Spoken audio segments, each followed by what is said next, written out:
பிறக்குது மூச்சினிலே.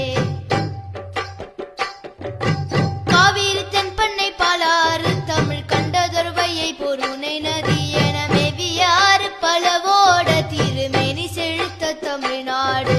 செந்தமிழ்நாடெனும் போதினிலே இன்பத்தை வந்து பாயுது காதினிலே. எங்கள் தந்தைய நாடென்ற பேச்சினிலே ஒரு சக்தி பிறக்குது மூச்சினிலே.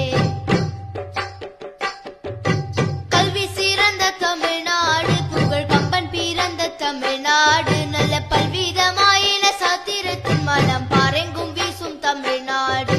செந்தமிழ்நாடெனும் போதினிலே இன்பத்தை வந்து பாயுது காதினிலே. எங்கள் தந்தைய நாடென்ற பேச்சினிலே ஒரு சக்தி பிறக்குது மூச்சினிலே. வள்ளுவன் தன்னை உலகினுக்கே தந்து வான்புகழ் கொண்ட தமிழ்நாடு. நெஞ்சை எல்லும் சிலப்பதிகாரம் என்றோர் மணியாரம் படைத்த தமிழ்நாடு. செந்தமிழ்நாடெனும் போதினிலே இன்பத்தை வந்து பாயுது காதினிலே. எங்கள் தந்தைய நாடென்ற பேச்சினிலே ஒரு சக்தி பிறக்குது மூச்சினிலே. செந்தமிழ்நாடெனும் போதினிலே இன்பத்தை வந்து பாயுது காதினிலே. எங்கள் தந்தைய நாடென்ற பேச்சினிலே ஒரு சக்தி பிறக்குது மூச்சினிலே. ஒரு சக்தி பிறக்குது மூச்சினிலே. ஒரு சக்தி பிறக்குது மூச்சினிலே.